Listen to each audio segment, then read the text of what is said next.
हाय दोस्तों, आप सभी का फिर से बिमल क्लासेस सिविल सर्विसेज में एक बार फिर से स्वागत है। तो फ्रेंड्स, आज के इस वीडियो लेक्चर में हम बात करने वाले हैं क्लास 6 के हिस्ट्री के एनसीईआरटी चैप्टर सेकंड के बारे में, जिसमें कि हम एनसीईआरटी की समरी को कवर करते हुए चल रहे हैं। पहला चैप्टर कंप्लीट हो चुका है। जिसने भी पहले चैप्टर की समरी को अभी तक नहीं देखा है तो मैं उसका लिंक डिस्क्रिप्शन बॉक्स में डाल दूंगा, आप वहाँ से पहले चैप्टर का समरी देख सकते हो। ये सेकंड चैप्टर है आपका, जिसका कि नाम है आखेट खाद्य संग्रह से भोजन उत्पादन तक। तो उससे पहले, वीडियो स्टार्ट करने से पहले मैं आपको बताना चाहूँगा कि जो आपकी एनसीईआरटी बुक्स हैं वो प्रीलिम्स एग्ज़ाम के लिए एक अहम हिस्सा रखती हैं अपने अंदर। आपका एनसीईआरटी क्लियर नहीं है तो प्रीलिम्स एग्ज़ाम आप के लिए भारी पड़ सकता है। तो सबसे पहले इम्पोर्टेंट ये है कि एनसीईआरटी समरी को कवर कर लिया जाए, क्योंकि इसमें एनसीईआरटी बुक से एक हमें सपोर्ट मिलता है कि एनसीईआरटी में जो हमें फैक्ट देखने को मिलते हैं वो अदर बुक्स में नहीं मिलते हैं। एनसीईआरटी बुक्स फैक्ट के लिए सबसे ज़्यादा इम्पोर्टेंट है, ठीक है। तो ये आपके लिए यूपीएससी, स्टेट पीसीएस, कोई भी स्टेट पीसीएस हो, सभी के लिए यूज़फुल है। तो फ्रेंड्स, वीडियो को बीच में बिल्कुल भी स्किप ना करें, एंड तक वीडियो को पूरा देखें। और वीडियो पसंद आता है तो फ्रेंड वीडियो को लाइक ज़रूर करें और शेयर करना ना भूलें। और आपने अभी तक चैनल को सब्सक्राइब नहीं किया है तो प्लीज़ चैनल को सब्सक्राइब करके बेल आइकन को भी प्रेस कर लें। और व्हाट्सएप ग्रुप का लिंक आपको डिस्क्रिप्शन बॉक्स में मिल जाएगा, वहाँ से आप इसको ज्वाइन कर सकते हो। चलिए फ्रेंड्स, वीडियो स्टार्ट करते हैं। तो फ्रेंड्स, चैप्टर सेकंड है 6 क्लास का एनसीईआरटी का हिस्ट्री का, जिसका नाम है आखेट खाद्य संग्रह से भोजन उत्पादन तक। आखेट, आखेट का मतलब होता है शिकारी से, शिकार करने वाला जो होता है, ठीक है। खाद्य संग्रह से भोजन उत्पादन तक, यानी कि जो शिकारी हुआ करते थे वो जो खाने की अपनी सामग्री इकट्ठा करते थे या उत्पादन करते थे, जैसे भी किया करते थे, तो उसके बारे में इस चैप्टर में चर्चा की गई है। तो मैंने इसमें जो आपका थ्योरी नहीं है ज़्यादा, केवल फैक्ट के तौर पर बनाया है समरी जो है, तो इम्पोर्टेंट है, अच्छे से देखिएगा, नोट्स भी साथ के साथ कंप्लीट करते चलें। तो पहला पॉइंट है आपका इसमें, प्रारंभिक मानव इस उपमहाद्वीप में लगभग 20 लाख वर्ष पूर्व रहते थे, जिन्हें शिकारी खाद्य संग्राहक कहा गया। यानी कि जो प्रारंभिक मानव था, जो प्रारंभिक मानव था और इस उपमहाद्वीप में लगभग 20 लाख वर्ष पूर्व जो है वो रहा करते थे, जिन्हें शिकारी खाद्य संग्राहक कहा गया, ठीक है। उसके बाद है आपका आरंभिक मानव, आखिर वे इधर इधर क्यों घूमते थे।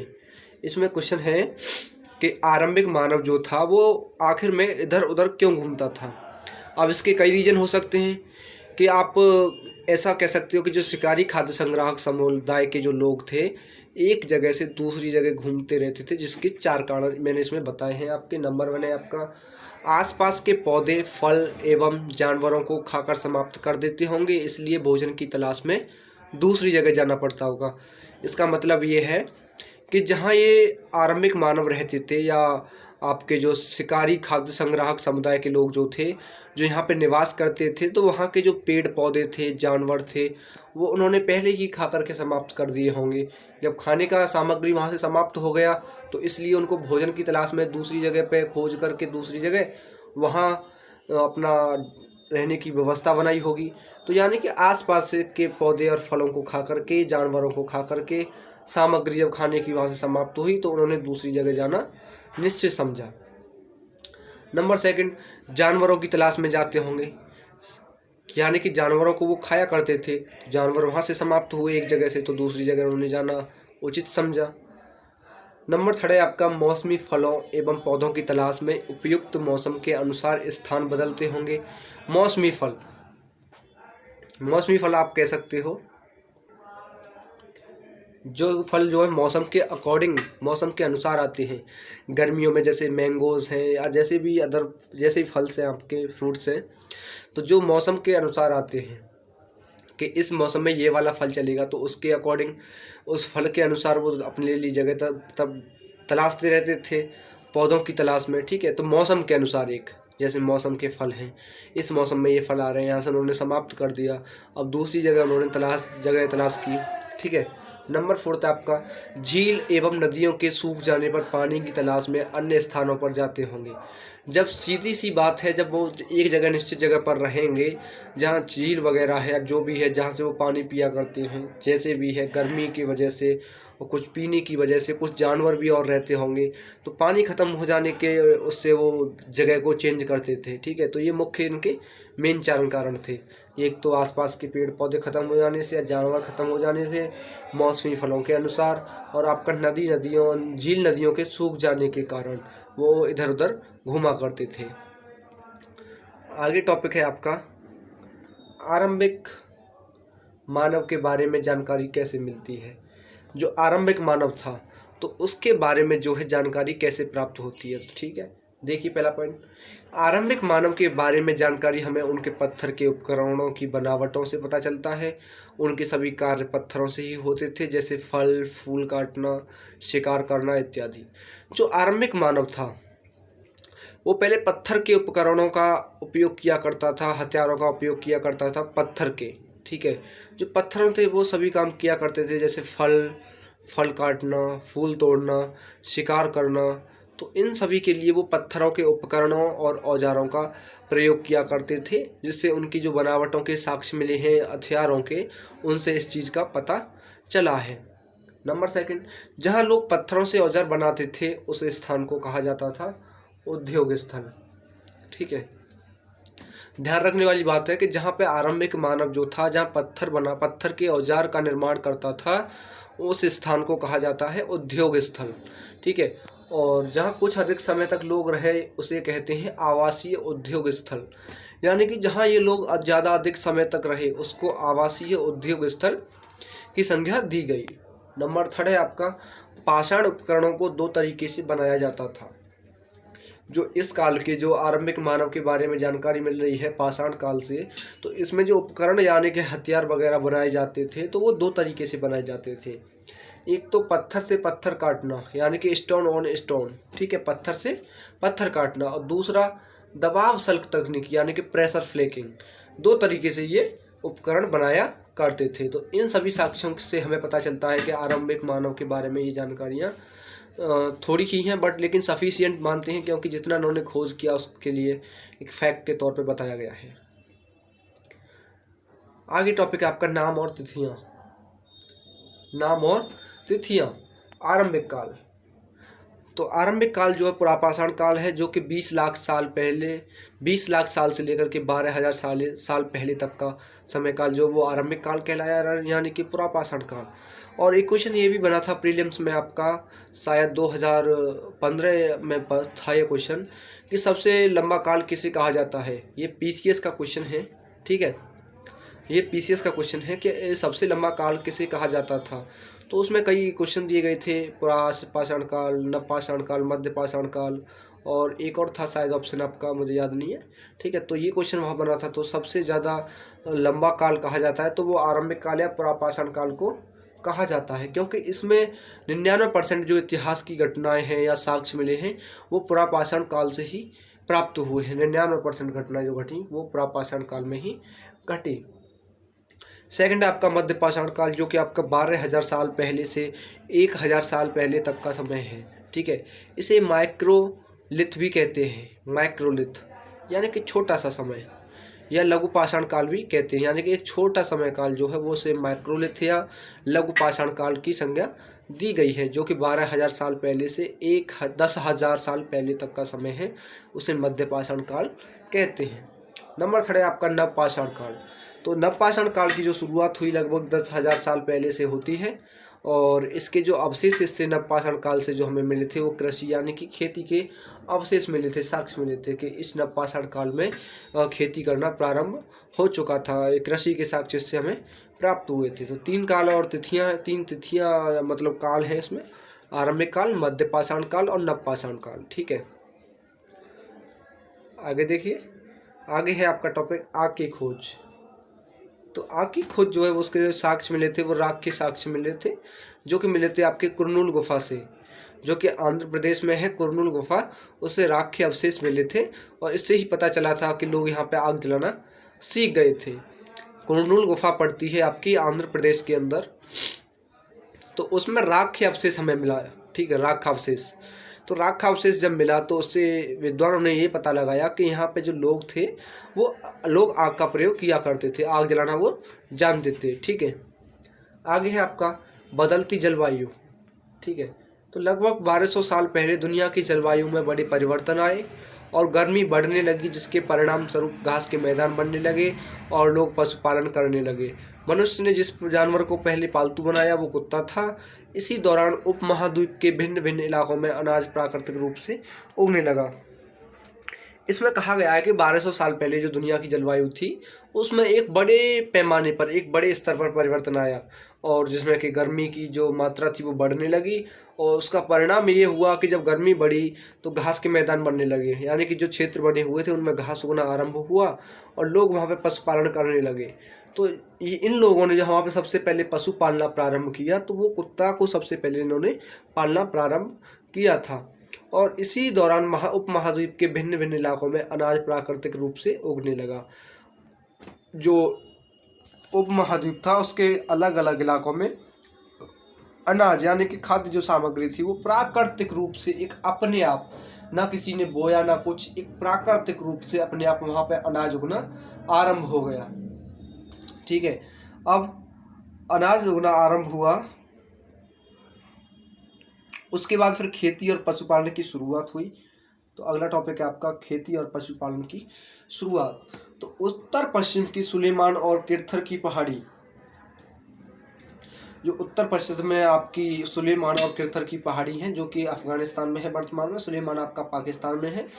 तो पहाड़ी के कुछ स्थान हैं जहां लगभग 8000 वर्ष पूर्व स्त्री पुरुषों ने गेहूं तथा जौ यानी कि वीट एंड बार्ले जैसी फसलों को उपजाना आरंभ किया। यहाँ पर क्या था, जो कि मैंने बताया कि प्राकृतिक रूप से यहाँ पे अनाज उगना आरंभ हुआ। तो अनाज उगना आरंभ हुआ तो जो यहाँ के निवासी हुआ करते थे उन्होंने जब वहाँ से उन अनाज को लिया और हाथ से रगड़ करके जब उस अनाज को खाया, तो जब हाथ से रगड़ा तो वहाँ पे जगह जगह पर उस हाथ से रगड़ते टाइम उनसे धरती पर कुछ उसके दाने जो ज़मीन पर गिर पड़ी, जिससे कि कुछ समय बाद वहाँ पे फसल उगने लगी। अब उनको ये लगा कि इस चीज़ से जब फसल उग सकती है दाने गिरने से, तब उन्होंने उस चीज़ को फसल उगाना का प्रारंभ किया। ठीक है, तो 8000 पूर्व स्त्री और पुरुषों ने गेहूं और बाजरे जौ की फसल जो उगाना आरंभ स्टार्ट कर दिया। तो कहाँ पर किया, उत्तर पश्चिम में, यानी कि सुलेमान जो कि पाकिस्तान में पड़ता है और आपका किरथर की पहाड़ी जो कि वर्तमान में अफगानिस्तान में है। ठीक है, वहाँ पर इन्होंने गेहूं और जौ की फसल उपजाना आरंभ किया। और उत्तर पूर्वी में गारो की पहाड़ी, उत्तर पूर्वी में आपकी गारो की पहाड़ी है जो कि असम में पड़ती है और विंध्य पर्वतों में कृषि का विकास हुआ। जो विंध्य के पर्वत हैं वहाँ पर कृषि का विकास हुआ। विंध्य के उत्तर में कुछ ऐसे स्थान हैं जहाँ पहले चावल उगाया गया था। ठीक है, सबसे पहले विंध्य में चावल का कृषि सबसे पहले किया गया था। ठीक है, तो आगे टॉपिक है आपका स्थायी जीवन की ओर। ये जो मानव था स्थायी जीवन की ओर कैसे बढ़ा वो देखिए। हुंस की एक स्थान है जो कि कर्नाटक राज्य के सोरपुरा तालुका में स्थित है। कर्नाटक राज्य के सोरापुरा तालुका में हुंसकी नामक स्थान स्थित है। तो यहाँ विविध प्रकार के औजार मिले हैं जिनसे ज़्यादातर चूना पत्थर से बने हुए हैं। जो आपका हुंसकी है इस स्थान से बहुत तरीके के अलग अलग प्रकार के औजार हमें देखने को मिले हैं, जिनमें सबसे ज़्यादा जो है वो चूने पत्थर के बने हुए मिले हैं। जो हमें साक्ष्य के रूप में मिले थे उनमें चूना पत्थर से बने हुए औजार हमें मिले हैं। दार्जिलिंग हेडिंग, तो दार्जिलिंग हेडिंग जो वो आपका चीन और म्यांमार की ओर जाने वाले रास्ते में ब्रह्मपुत्र नदी की घाटी में एक पहाड़ी पर है। जो चीन और म्यांमार की ओर जाने वाला रास्ता है उसमें ब्रह्मपुत्र नदी की घाटी है, तो वहाँ पे एक पहाड़ी है उस पर दार्जिलिंग हेडिंग है। ठीक है, जो स्थान है ये वाला, यहाँ से खरल और मसूल जैसे पाषाण उपकरण मिले हैं तथा एक जेडाइट पत्थर भी मिला है। खरल और मसूल का मतलब पता है सभी को, खरल और मूसल का। खरल और मूसल बोलते हैं ओखली टाइप का जो होता था जिसमें वो अनाज कूटा करते थे। ठीक है, खरल और मूसल ओखली टाइप का हुआ करता है जिससे ये लोग अनाज को कूट पीस करके बना करके खाया करते थे। और वहाँ पे एक जेडाइट पत्थर भी होता है जो बहुत ही कीमती है, तो वो पत्थर भी वहाँ पे अवशेष के रूप में मिला था। आगे है आपका मेहरगढ़। तो मेहरगढ़ आपका जो है पाकिस्तान में पड़ता है। तो लगभग 7000 साल पहले यहाँ कपास उगाया गया और गेहूं जौ भेड़ बकरी के अवशेष भी यहाँ से प्राप्त हुए। तो मेहरगढ़ जो स्थान है यहाँ 7000 साल पहले कपास की खेती हुई, कपास की कृषि यानी कि इन्होंने कपास उगाया। उसके बाद यहाँ पर गेहूं जौ भेड़ बकरी के अवशेष भी यहाँ से प्राप्त हुए। ठीक है, आगे है आपका यहाँ से चौकोर तथा आकार घरों के अवशेष भी मिले हैं। मेहरगढ़ में ऐसी कई कब्रें भी मिली हैं जहाँ मृतक के साथ बर्तन और बकरी को भी दफनाया गया है। अब इस चीज़ से पता चलता है कि लोग जानवरों को पाला करते थे, पशुपालन किया करते थे और एक लगाव रखा करते थे जानवरों से। जब वहाँ देखा एक कब्र खोदी गई तो कब्र में मिला कि मृतक के साथ बर्तन और बकरी भी दफनाया गया है। ठीक है, तो बकरी को भी दफनाया गया है। तो इस चीज़ से पता चलता है कि यहाँ पे पशुपालन पहले था। ये लोग पशुपालन में बकरियाँ, कुत्ते और भेड़ जो भी है इनको पाला करते थे। ठीक है, इस चीज़ का ये प्रूफ देते हैं। तो आगे कुछ आपके स्थान हैं इम्पोर्टेंट हैं जहाँ से कुछ साक्ष्य मिले थे। देखिए, कोल्डीहवा जो है, कोल्डीहवा से जो आपका उत्तर प्रदेश में है, यहाँ से चावल के साक्ष्य मिले थे। और गुफक्राल है ये आधुनिक कश्मीर में पड़ता है और यहाँ से गेहूं और दलहन के साक्ष्य मिले। थर्ड नंबर है आपका बुर्ज होम, जो भी आपका कश्मीर में है, जहाँ से गर्द आवास यानी कि पिट हाउस यानी कि गड्ढे वाला घर। जब बाढ़ आया करती थी, बाढ़, ठीक है, फ्लड आया करती, तो ये अपने गड्ढे वाले घर में घुस जाया करते थे जहाँ पे ये सुरक्षित रहा करते थे। ठंड का मौसम आया तो वह ठंड के मौसम से बचने के लिए, एक गर्मी महसूस करने के लिए, ठंड से राहत पाने के लिए गर्तावास में अपना ये निवास किया करते थे, जो कि बुर्ज होम में कश्मीर में है। आगे आपका महागढ़, जो कि उत्तर प्रदेश में है, जहाँ से चावल और मवेशी के साक्ष्य मिले हैं। मवेशी बोलते हैं जानवरों को, यानी कि महागढ़ में जानवरों के साक्ष्य भी प्राप्त हुए हैं, जो कि कब्र से इनके कंकाल के रूप में साक्ष्य मिले हैं देखने को लिए। आगे आपका चिरांद आपका बिहार में है, जहाँ से आपके हरे चने, जौ, भैंस, बैल, इन सभी के साक्ष्य प्राप्त हुए हैं। आगे आपका हल्लूर आपका कर्नाटक में है, जहाँ पे आपका ज्वार और बाजरा का फसल उगाया जाता था। पयामपल्ली, जो कि आपका आंध्र प्रदेश में है और यहाँ पे काला चना जो है उगाया जाता था। ब्रह्मगिरी कर्नाटक में है और ये महापाषाण कालीन पुरास्थल माना गया है। ठीक है, आगे आपका आदिचनल्लूर, जो कि आपका केरल में है और महापाषाण कालीन पुरास्थल से भी माना गया है। आगे आपका इनाम गांव, जो कि इनाम गांव आपका महाराष्ट्र में पड़ता है, महाराष्ट्र राज्य के। ठीक है, तो यहाँ पे जो आरंभिक गांव बना सबसे पहले तो वो इनाम गांव बना था। ठीक है, आगे आपका पाटने आपका महाराष्ट्र में है और शुतुरमुर्ग के अंडे जो कि पाषाण कालीन है, तो यहाँ से शुतुरमुर्ग के अंडे का साक्ष्य मिला।